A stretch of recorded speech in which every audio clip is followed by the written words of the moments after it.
میں امداد سمرو آج پاکستان کے تمام میڈیا ہاؤسز میں ایک دلچسپ صورتحال رہی،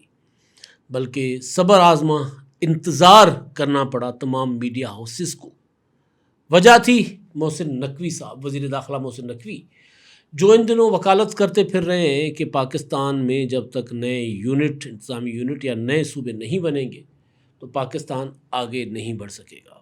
ظاہر اس پر تنازع کھڑا ہو گیا۔ انہوں نے اپنی ہی وفاقی حکومت کو چارج شیٹ کیا، جس کا جواب پیپلز پارٹی کی طرف سے اور مسلم لیگ نون کے سینئر رہنماؤں کی طرف سے آیا۔ اور ایسے میں خبر آتی ہے کہ کل محسن نقوی صاحب نے وزیر اعظم شہباز شریف صاحب سے ملاقات کی، طویل ملاقات 45 منٹ کی۔ پھر یہ اطلاعات آتی ہیں کہ محسن نقوی صاحب آج دوپہر کو پی سی بی میں پریس کانفرنس کریں گے۔ ظاہر ہے پی سی بی میں پریس کانفرنس کرنے کا مطلب یہ ہے کہ وہ اپنا پی سی بی کے کرکٹ کے معاملات پر گفتگو کریں گے۔ تو میں نے کچھ سینئر اسپورٹس جرنلسٹ جو ہیں ہمارے، ان سے رابطہ کیا کہ جی محسن نقوی صاحب آج اپنا کرکٹ کے متعلق کوئی پریس کانفرنس کرنے جا رہے ہیں، تو مجھے بتایا گیا کہ نہیں، انہوں نے پولیٹیکل بیٹ کرنے والے رپورٹرز کو وہاں مدعو کیا پی سی بی میں، اور جو وہاں دوست پہنچے ان سے میں نے رابطہ کیا تو انہوں نے کہا کہ پہلے ہمیں وقت دیا گیا تھا 1:15 بجے کا، پھر وقت دیا گیا تھا 2:15 بجے کا۔ بہرحال فائنلی 4 بجے کے آس پاس محسن نقوی صاحب نے ان سے ملاقات کی اور انہوں نے کہا کہ جی میں نے کوئی پریس کانفرنس نہیں کرنی۔ اب ظاہر ہے محسن نقوی صاحب نے کیوں بلایا تھا، وجہ دعوت کی کیا تھی، وہ سارا میں آگے چل کے آپ کو بتاتا ہوں۔ لیکن اب آپ سوچیں کہ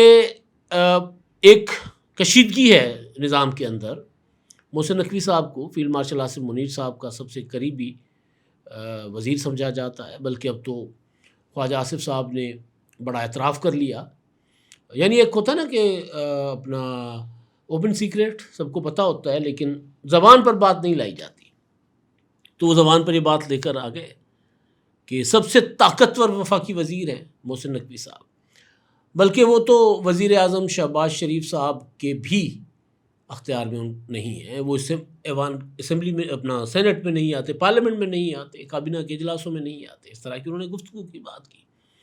اور وزیر اعظم صاحب کا بھی ان پر بس نہیں چلتا۔ یہ خواجہ آصف صاحب نے کہا۔ نواز شریف صاحب جو ہے وہ 2-3 دن پہلے محسن نقوی صاحب کی گفتگو کے بعد اپنی لیڈرشپ کے ساتھ ہفتے کے روز سر جوڑ کر بیٹھ گئے۔ وزیر اعظم شہباز شریف صاحب، وزیر اعلیٰ پنجاب نواز صاحبہ، اسحاق ڈار صاحب وزیر خارجہ اور نائب وزیر اعظم اور وزیر خارجہ، وہ سب بیٹھے، طرح طرح کی خبریں باہر آئیں، اور محسن نقوی صاحب ایک گفتگو کر کے، ایک بیان دے کے، اس کے بعد وہ اپنے کام میں لگ گئے۔ لیکن ادھر کراچی میں نثار کھوڑوں نے پریس کانفرنس کر کے کہا کہ محسن نقوی عہدہ چھوڑ دیں۔ ادھر رانا ثناءاللہ صاحب نے کہا کہ جی محسن نقوی صاحب اگر نظام پر الزام لگا رہے ہیں کہ نظام کولیپس کر گیا ہے، دھڑن تختہ ہو گیا ہے، تو اس کی وجہ یہ ہے کہ وہ جو چور دروازہ جس سے یہ آئے ہیں 3 سال کے میں، انہوں نے 30 سال کا سفر کیا ہے، تو وہ چور دروازہ بند ہونا چاہیے۔ ندیم افضل چند نے کہا کہ دیکھیں جی یہ تو مداخلتیں ہیں۔ اس پر سابق چیئرمین سینٹ رضا ربانی صاحب نے بھی گفتگو کی۔ تو بات ابھی تک وہ جو اس کی گونج ہے نا محسن نقوی صاحب کے بیان کی، وہ تھمنے کا نام نہیں لے رہی۔ ایسے میں اگر یہ اطلاع آ جائے کہ محسن نقوی صاحب نے صحافیوں کو بلایا ہے اور پھر وہاں پر ڈی ایس این جیز لائیو کوریج کے لیے پہنچ جائیں پی سی بی، تو پھر ظاہر ہے نیوز روم تو بار بار رپورٹرز کو فون کر کے پوچھ رہے تھے۔ وہاں میرے جو دوست بیٹھے ہوئے تھے، میں بھی ان کو پوچھ رہا تھا کہ جی بتائیں پریس کانفرنس کب ہونی ہے، کیوں ہونی ہے؟ بے صبری ہوتی ہے نا، انتظار ہوتا ہے کہ جی اب محسن نقوی صاحب نے جواب دینا ہے، کیا نیا پیغام دینا ہے، کیا دینا ہے۔ تو یہ سارا انتظار تھا، اور سارا کشمکش میں میں بھی جناب ٹی وی لگا کر بیٹھا رہا۔ شرجیل انعام میمن صاحب کی پریس کانفرنس ہو گئی، سوچا کہ شاید اس وجہ سے محسن نقوی صاحب نے ڈیلے کیا۔ اسلام آباد میں شرجیل انعام میمن نے پریس کانفرنس کی، ان کی پریس کانفرنس جیسے ہی ختم ہوئی، ازما زاہد بخاری صاحبہ کی لاہور میں پریس کانفرنس شروع ہو گئی، سوچا کہ شاید ان کی وجہ سے ڈیلے ہوا۔ رانا ثناءاللہ صاحب کی گفتگو آ گئی، سوچا شاید اس وجہ سے انتظار کر رہے ہیں کہ جی یہ ذرا چھوٹے کھلاڑی آپس میں بات کر لیں، اس کے بعد میں آؤں گا، بڑا کھلاڑی ہوں۔ تو اس طرح کی چیز تھی، انتظار کرتے رہے۔ پھر فائنلی وہاں جو دوست 3-4 میرے موجود تھے، ان کو میں نے فون کیا۔ پہلے تو ایک کو فون کیا تو انہوں نے کہا تو وہ تو کینسل ہو گئی۔ دوسرے کو فون کیا، انہوں نے کہا کہ جی ہمیں بلایا تو گیا تھا لیکن اب ہمیں یہ کہا گیا ہے کہ مس انڈرسٹینڈنگ ہوئی ہے، کوئی پریس کانفرنس نہیں تھی، بلکہ نقوی صاحب نے ہمیں بلایا بقول نقوی صاحب کہ جی میں نے تو اپنے اسٹاف کو کہا تھا کہ یار یہ دوست جو میری بطور وزیر اعلیٰ مجھے کور کرتے رہے ہیں یا پولیٹیکل بیٹ کور کرتے ہیں، ان کو ذرا بلا لیں، گپ شپ لگا لیں گے، لنچ کر لیں گے، یہ بتایا گیا۔ لیکن اس دوران بہرحال کیونکہ جب صحافی جاتے ہیں تو کھانے کی میز پر ہی صحیح، غیر رسمی اور رسمی گفتگو نہ صحیح، لیکن ہیلو ہائے میں پھر صحافی کوئی نہ کوئی بات کر جاتے ہیں، تو کافی ساری باتیں نکلی ہیں اس میں سے۔ اب وہ جو کنفیوژن تھی، یا پھر محسن نقوی صاحب نے واقعی پریس کانفرنس کا ارادہ کر رکھا تھا لیکن بعد میں ان کو کسی مشیر نے کہا ہو، یا جن کا محسن نقوی صاحب پر اثر چلتا ہو، انہوں نے کہا ہو کہ نہیں فی الحال معاملہ اتنا تناؤ میں نہ لے کر جائے، ہو سکتا ہے نا۔ لیکن میں آپ کو فیکچوئل جو مجھے پتہ چلی ہے کہ جی وہ کہہ رہے تھے کہ جی ہم نے کوئی پریس کانفرنس کے لیے نہیں بلایا تھا،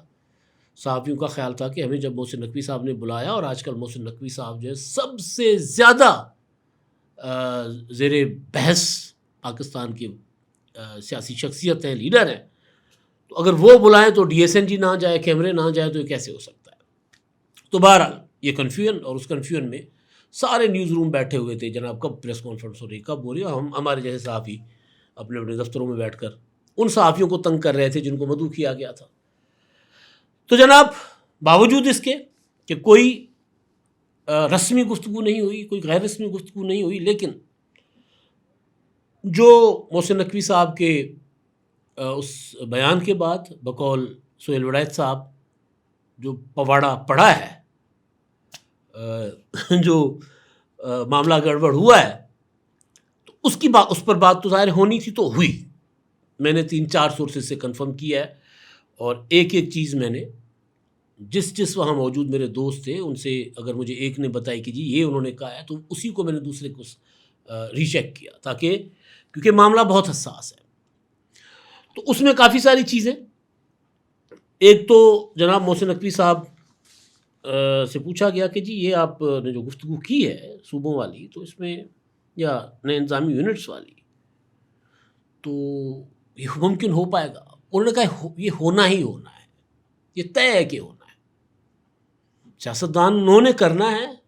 اب ان کے اوپر ہے کب کرتے ہیں، لیکن یہ طے ہے کہ یہ ہونا ہے۔ انتظامی یونٹ نام دیں، نئے صوبے نام دیں، یہ ہونا ہی ہونا ہے۔ دوسرا کہ جی آپ نے حکومت کو چارج شیٹ کیا، وزیر اعظم محنت کرتے ہیں، یہ کرتے ہیں، نون لیگ کہہ رہی ہے، تو انہوں نے کہا میں نے وزیر اعظم صاحب تو بہت محنت کرتے ہیں، میں نے ان کے اوپر تو بالکل چارج شیٹ نہیں کیا، بہت اچھے آدمی ہیں، میری ملاقات ہوئی ہفتے کے روز ان سے، یا کل ملاقات ہوئی، بڑی خوشگوار موڈ میں ملاقات ہوئی تھی، اور انہوں نے کہا کہ میری اس گفتگو کا مطلب قطعاً یہ نہیں ہے کہ کوئی حکومت جا رہی ہے، جو مجھے بتایا گیا، اور یہ 2-3 دوستوں نے مجھے کنفرم کیا کہ میں نے قطعاً نہیں کہا یہ نظام اسی طرح 2029 تک چلتا رہے گا، میں نے نہیں کہا کہ حکومت جا رہی ہے۔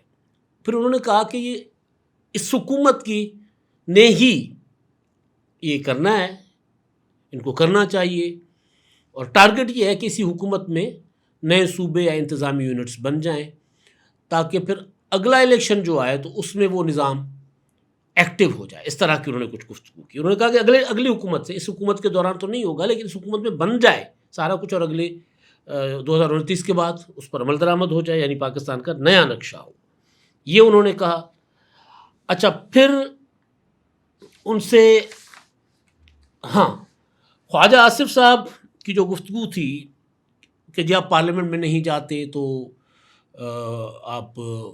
کابینہ میں بھی نہیں آتے، تو اس پر میرے ایک سورس نے مجھے بتایا کہ انہوں نے خود ہی کہا، اس پر کوئی سوال نہیں ہوا، جواب نہیں ہوا، یعنی سوال نہیں ہوا، انہوں نے خود ہی گفتگو میں کہ یار میں تو 57 میں سے 37 اجلاسوں میں گیا ہوں، یہ میرے تک بات پہنچی ہے، میرے ایک سورس نے یہ بات کی ہے، اور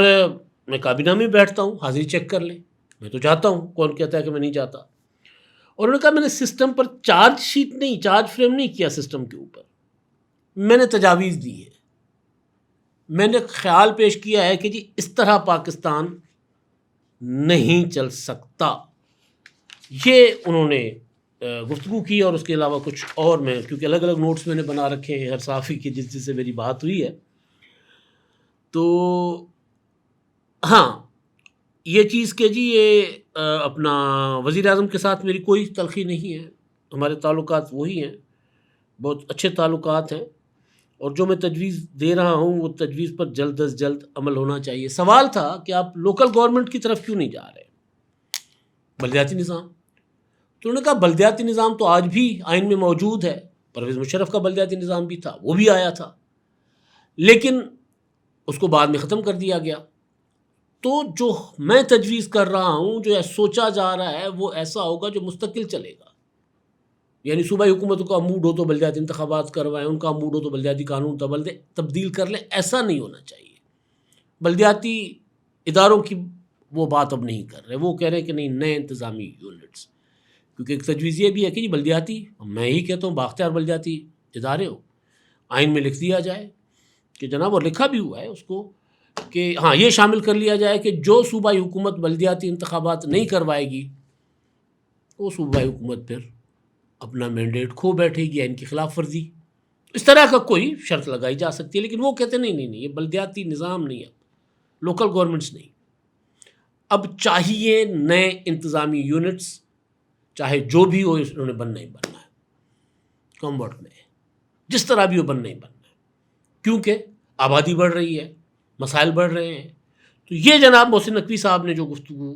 ان کی جو غیر رسمی گفتگو ہوئی، ان کے پریس کانفرنس تھی نہیں تھی، غلط اطلاع دی گئی، صحافیوں نے غلط سمجھا، میں اس پر بات نہیں کر رہا، کیونکہ دیکھیں نا اب ہوا یہ کہ جس دن محسن نقوی صاحب کی اسٹیٹمنٹ تھی اس سے اگلے دن غالباً ہفتے کو ایک اطلاع آئی اور کچھ ٹی وی چینلز نے خبر بھی چلائی کہ وزیر اعظم شہباز شریف صاحب جو آج قوم سے خطاب کریں گے۔ پھر پتہ چلا کہ جی وزیر اعظم شہباز شریف صاحب نہیں بلکہ اسحاق ڈار صاحب نائب وزیر اعظم وہ اپنا ویڈیو بیان ریکارڈ کریں گے جو کہ پی ٹی وی پر نشر ہوگا، اور وہ ریکارڈ بھی ہوا لیکن وہ بھی نشر نہیں ہوا۔ تو اب ایسے میں اگر محسن نقوی صاحب پریس کانفرنس ان کی پریس کانفرنس کے متعلق غلط ہی صحیح لیکن ایک اطلاع آئے اور وہاں صحافی موجود ہوں، بیٹھے ہوں، جہاں سے جن سے وہ ملاقات بھی کر لیں، تو پھر ظاہر ہے کئی سوالات جنم لیتے ہیں۔ تو اس سوال کو جو ہے نا کھنگالنے کے لیے میں نے کچھ دوستوں نے کہا ہو سکتا ہے جی وہ پریس کانفرنس کے موڈ میں ہی ہوں، لیکن پھر ان کو کہہ دیا گیا ہو کہ نہیں کرنی۔ اچھا، اب چارج شیٹ کی بات ہے تو پیپلز پارٹی مسلم لیگ نون پر بدترین دھاندلیوں کے الزام لگا رہی ہے آزاد کشمیر کے انتخابات میں۔ آج شرجیل نام میمن صاحب نے پریس کانفرنس کی اسلام آباد میں، اور انہوں نے کہا کہ جی اب مسلم لیگ نون کی حکومت کی الٹی گنتی شروع۔ رانا ثناءاللہ صاحب نے پیپلز پارٹی پر ایک الزام لگایا ہے جو بڑا ہی سنگین ہے، یعنی دھاندلی سے بھی بڑا، فساد برپا کرنے کا الزام، اور ان کے ساتھ مل کر جن کے بارے میں ریاست یہ کہتی ہے کہ جناب یہ را کے ساتھ مل کر کام کر رہے ہیں یا ان کو انڈین سپورٹ حاصل ہے۔ آزاد کشمیر میں جو کالعدم عوامی ایکشن کمیٹی ہے وہ جو کچھ کر رہی ہے اس کے تانے بانے انڈیا سے ملتے ہیں، را سے ملتے ہیں۔ یہ مطلب D G S P R نے بھی اپنی پریس کانفرنس میں گفتگو کی، وزیر اطلاعات عطا تارڑ صاحب بھی گفتگو کرتے رہے ہیں، حکومت کا مسلم لیگ نون کا یہ موقف ہے۔ تو رانا ثناءاللہ صاحب نے اسلام آباد میں ایک پریس کانفرنس کی ہے، اس میں کافی ساری باتیں وہ پہلے بھی کر چکے ہیں، میں اس میں نہیں جاتا، لیکن جو انہوں نے پیپلز پارٹی پر سنگین قسم کا الزام لگایا ہے، انہوں نے یہ کہا ہے کہ جی پیپلز پارٹی نے میرپور کا انتخاب، میرپور کا جو پہلے مرحلے میں الیکشن تھا وہ ہارنے کے بعد وہ ڈرٹی ٹرکس، گھٹیا حرکتوں پر اتر آئی، انہوں نے اپنائی، اور 2 دن پہلے پیپلز پارٹی نے الیکشن کمیٹی کے ساتھ مل کر چوک میں ہنگامہ کرایا۔ یہ الزام تحریک پی ٹی آئی کے اور مسلم لیگ نون کے سوشل میڈیا کی طرف سے تو پیپلز پارٹی پر عائد کیا جاتا رہا کہ بیسیکلی ایکشن کمیٹی تو نام کی ہے، اصل میں وہاں فساد پیپلز پارٹی کروا رہا ہے۔ یہ مسلم لیگ نون کے سوشل میڈیا ونگ پر سوشل میڈیا پر یہ الزامات پیپلز پارٹی کے اوپر لگتے رہے۔ لیکن اب وزیر اعظم شہباز شریف صاحب کے سیاسی مشیر رانا ثناءاللہ صاحب اپنی اتحادی جماعت جو مرکز میں اتحادی ہے، بے شک آزاد کشمیر میں یا گلگت بلتستان میں انتخابات کے دوران ان کے درمیان تلخیاں پیدا ہوئیں، اس کے اوپر الزام لگا رہے ہیں کہ جناب جو را کے فنڈڈ ہے، وہ جو فساد کر رہے ہیں، ظاہر ریاست کا موقف یہی ہے، تو ان کے ساتھ مل کر پیپلز پارٹی نے بھی جو ہے وہ ہنگامہ کروایا. تو بہت سنگین الزام ہے. میں نے آپ کو کئی بار پہلے بھی بتایا ہوا ہے کہ آزاد کشمیر کے انتخابات گلگت بلتستان کے انتخابات سے مختلف ہیں. یہاں کے نتائج طے کریں گے کہ ان دونوں اتحادیوں نے کتنا اور آگے چلنا ہے. اوپر سے نئے صوبوں کا معاملہ آ گیا تو ظاہر ہے معاملات گڑبڑ ہوں گے، اتحاد کے اندر تلخیاں ہوں گی. پیپلز پارٹی نے الٹی گنتی شروع ہونے کا اعلان کر دیا ہے، تو رانا ثناءاللہ صاحب نے کہا کہ جناب یہ فسادیوں کے ساتھ ملی ہوئی ہے پیپلز پارٹی، گھٹیا حرکتوں پر اتر آئی ہے. اب تک کے لیے اتنے. اللہ حافظ. 999 کمیونیکیشن، ڈیجیٹل میڈیا اور یوٹیوب چینلز کی دنیا میں بڑی کامیابیاں سمیٹنے کے بعد اب ویب نیوز، ویب چینل اور یوٹیوب نیوز چینل کی طرف قدم بڑھا رہا ہے، جس کے لیے ہمیں ملک بھر میں رپورٹرز کی ضرورت ہے. خواہش مند حضرات و خواتین نیچے دیے گئے نمبر پر رابطہ کریں. What's app +92 309 1226 999.